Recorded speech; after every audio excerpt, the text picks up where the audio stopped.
పచ్చటి పంటలతో కళకళలాడుతున్న ఆ గ్రామానికి సౌర పరిశ్రమ రైతు గుండెల్లో గుబులు పుట్టిస్తోంది. ఈ పరిశ్రమ ఏర్పాటైతే ఆ గ్రామ రైతులు తీవ్రంగా నష్టపోవలసిన పరిస్థితి.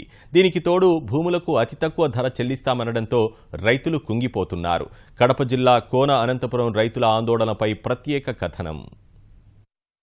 కడప జిల్లా మైలవరం మండలంలో సౌర పరిశ్రమ ఏర్పాటుకు ప్రభుత్వం రంగం సిద్ధం చేస్తోంది. సుమారు 6,000 ఎకరాల్లో భారీ పరిశ్రమ ఏర్పాటుకు సంకల్పించింది. రామచంద్రాయపల్లె, దుడియం, వద్దిరాల, తలమంచిపట్నం, కోన అనంతపురం గ్రామాల్లో పరిశ్రమకు అనువైన భూములు ఉన్నట్లు అధికారులు గుర్తించారు. పరిశ్రమకు కావలసిన 6,000 ఎకరాల్లో కోన అనంతపురం నుంచి 150 ఎకరాలు సేకరిస్తున్నారు. ఇందులో బోర్ల ద్వారా నీటి సౌలభ్యం ఉండే 53 ఎకరాలకు రెవెన్యూ అధికారులు తక్కువ ధర చెల్లిస్తామనడంతో స్థానిక రైతుల్లో అలజడి మొదలైంది. గ్రామానికో ధర చెల్లించడమేంటని రైతులు ప్రశ్నిస్తున్నారు.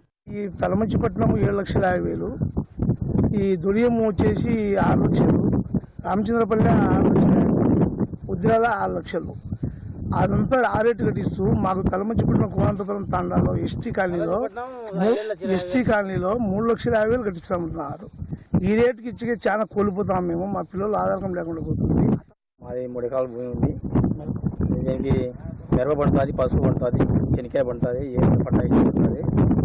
మాకు ఇది పంట నష్టం 3,50,000 కట్టిస్తామంటున్నారు. పక్కన పంటకు 7 లక్షలు ఇస్తామంటున్నారు సార్. దానికి మాకు న్యాయంగా రేటు అదే రేటు కట్టాలని కోరుకుంటున్నాను.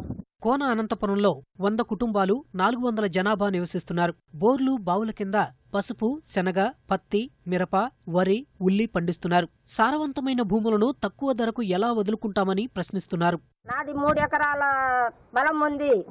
సోలార్ వాళ్ళు 3,50,000 అడుగుతున్నారు. మేము ఇవ్వగలం. మేము తలమంచిపట్నం ఎట్ట కట్టించారో అదే విధంగా కట్టించగిన ఇవ్వగలుగుతాం. నాకు పసుపు ఎచ్చడం, మిరప ఎచ్చడం, పత్తి ఎచ్చడం, శనక్కాయ ఎచ్చడం, వరి ఎచ్చడం, బోరు ఉంది. 3 కార్లు పండుతాయి. 3 ఏళ్ల రిజిస్ట్రేషన్ విలువ ఆధారంగానే కోన అనంతపురం భూములకు ధర నిర్ణయించినట్లు రెవెన్యూ అధికారులు చెబుతున్నారు.